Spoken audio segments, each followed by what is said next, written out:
Hello and what's up mga kadonat? Alright, so good morning sa lahat. Alright, so for today ang dami nating dapat gawin. So first is pupunta tayo ng Lason. Kukunin natin yung sticker natin. So nagpagawa tayo again ng bagong sticker para pwede natin ibigay sa mga co-riders natin. Alright, and pupunta tayo ng dealer natin, ng motorcycle dealer natin kasi i-impass na natin si Samantha. Alright, so dapat kasi nung Friday pa yun pupunta ako dun sa kanila, tapos sabi ko babayaran ko na, but sabi nila balik na lang daw ako ng Monday kasi nga para maka-discount pa ako since babayaran ko na si Samantha. But anyways, 4 months na lang naman ang kulang so mas mabuti pag tatapusin na natin para wala na tayong iisiping iba. But what's the catch, man? So bibili tayo ng bagong motor siguro, titingnan natin. So mag-upgrade tayo, pero hindi natin bibenta si Samantha. So Samantha will be with me forever and ever. Right, kasi si Samantha kasi yung first motorcycle na binili ko na pure na talaga, na pera ko talaga yung ginamit, di ba? So dugot pawis kumbaga. Alright, so medyo malayo-layo pa yung biyahe natin. So update ko na lang kayo mga kadonat Palush! Alright mga kadonat, so kakadaan lang natin ang border ng Cebu and Mandaue. So dediretso na lang tayo papuntang Lason. So medyo traffic talaga dito. After natin kunin yung sticker natin, pupunta siguro tayo kay Isidro o doon kaya na Seedworks.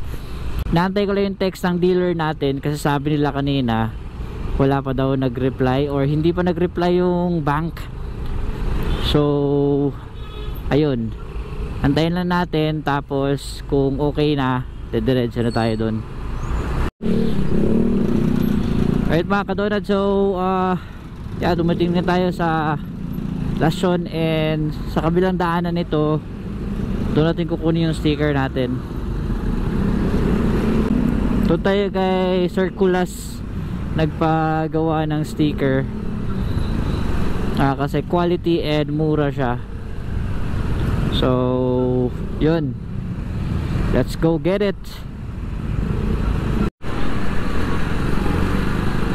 Alright mga kadonat, so papark lang natin yung motor natin dito for a while. Anyways, kukunin lang naman natin kaagad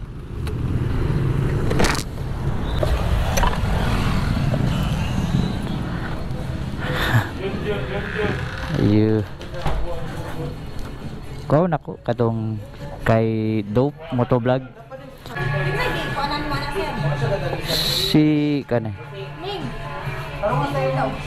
Katong Dope Motovlog boss.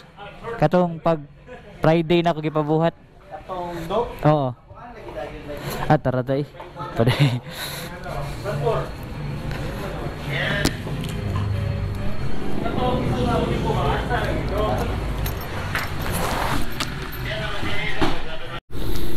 Right, so mga kadonat, tapos na tayo tapos na ginawa yung sticker natin, and yes, eto na siya. So we have new stickers now para pwede natin ibigay sa mga co-riders natin kung gusto nyo. Right, so next is we are going to Seedworks. So doon tayo tatambay. Right, so thank you so much Circulas Design. Hindi sponsored to pero sa lahat ng mga chinek ko ng mga gumagawa ng stickers, doon kay Circulas ang yung maganda and sakto lang talaga sa budget. So yun. Well mga kadonat, as you can see, nandito na tayo kina Sidro. So hindi na tayo mag-vlog dito, tambay lang tayo. Alright.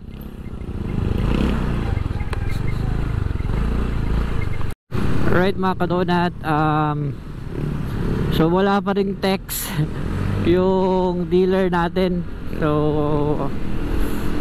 pupunta na lang muna siguro tayo sa Raintree Mall. May isang shop doon na nagbebenta ng mga or accessories ng GoPro. Bibili tayo ng GoPro stick kasi yung stick natin nasira noong nasa Doyens tayo.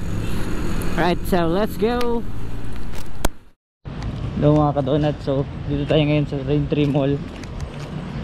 So ito tayo dito sa taas sa tawag pangalan dito. Wala tayong mask man.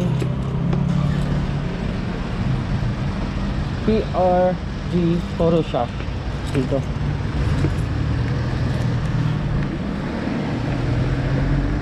Cool.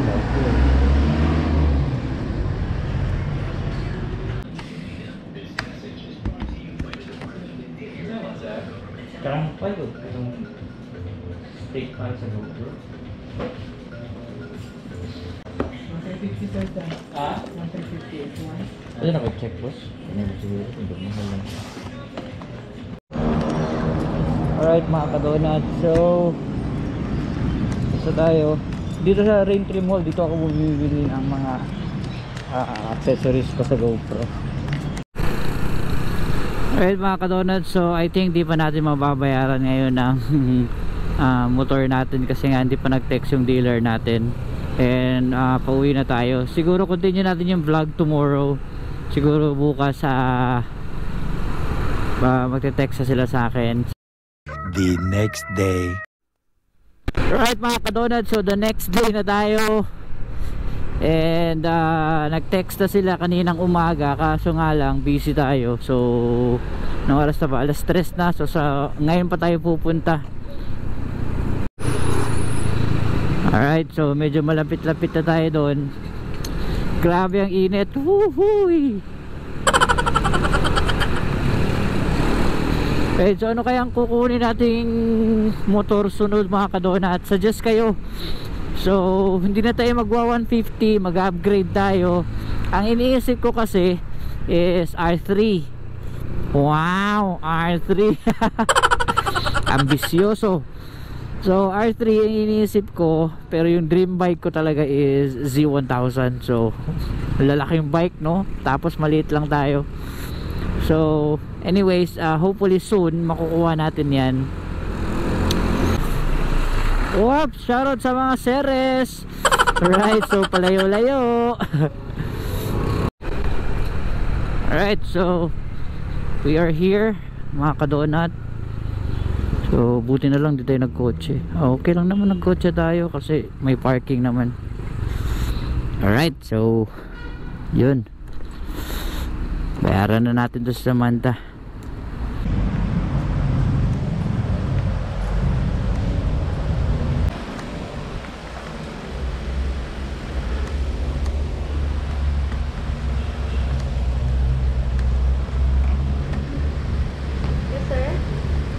Bayad ko at yung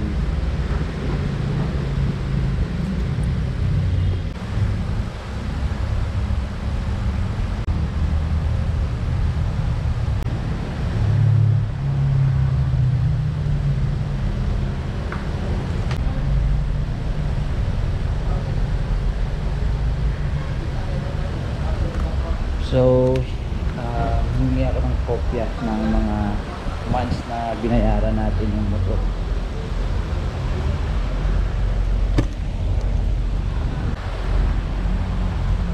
NMAX.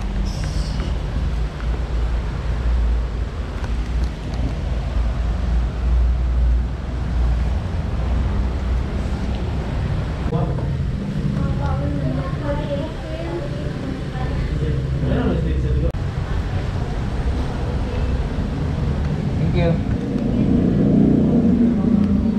Boss, ang inyong mga big bike no kay order based no? Oh, Parang sa mga masiyon sa like sa Z1 o R3. release mo na. R3. R3. R3 sa palitan ko zero. Order base zero. Akan sa approval nimo. Pwede daw na nimo. Kadang i-apply. Okay. Ano pa din ang baon? Basta daw na. Pila mostly ang daw na. So, Para 20% kung siguro. 20 sa 20% sa price niya. price niya. Asa lang yung Kaya problema ko. Dire na kada nagkuha. Oo. May nagbayad ka. Nahuma na jud ko niya. Oh, pwede na po. Lagi. Ay mga pag-atal sana, nagtrabaho ang gyapon. Pareho na, happy na to tong mas payment ni. Okay. So, Sir, yan. Sige, thank you. basta na kayo, naka-impas sa Manila, nagkuhan nga na nga. Nagkuhan na kabuan, makakuha na balik. Mawa. Sa may lagkuhan, bayad. Oo. Makamay tingkatong na. Sige sir, thank you. Dali na kayo na inibalik mo. Contact lang ako si ma'am. Alright mga kadonat, so nakuha na natin ang spare key. Meron yung papers. So after 3 months ko pa daw makukuha yung original na OR. Wala na tayong problema kay Samantha. And kung gusto daw natin kumuha ng bagong motor, wala nang problema kasi dito naman tayo kumuha.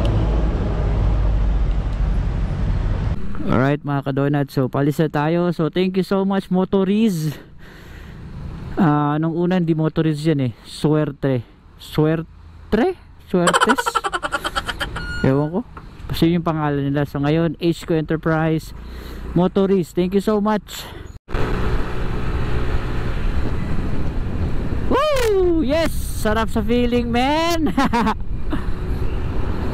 Right, so kung nakita nyo naman kanina, nagtanong tayo kung makakuha ba tayo ng mga big bikes doon. Pwede lang naman, kaso we need to pay the down payment first, tapos order based kasi sila, wala silang stock. So if pabayaran mo and then 20% ng price ng motorcycle o ng big bike, yun yung babayaran mo, tapos yun they will order it and then ipapaalam niya or tatawagan kayo kung okay na. Pero sabi nga nila, since okay yung record ko doon, madali na lang. So if kung gusto kong kumuha, pwede naman, wala nang maraming issues pa. Since I'm a good payer. Yes, we are.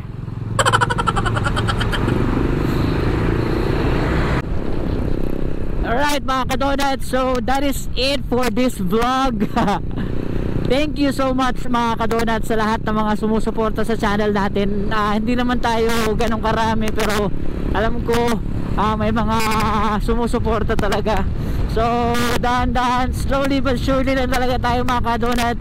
As long as ini-enjoy lang talaga natin ang ginagawa natin, sapat na yun, di ba? Alright, so gaya ng lagi kong sinasabi sa inyo, always pray before you ride. Mapamotor, mapakotse, lagi mag-ingat sa daanan. And I hope to see you soon mga kadonat. Thank you so much. Till the next vlog. Peace out bro.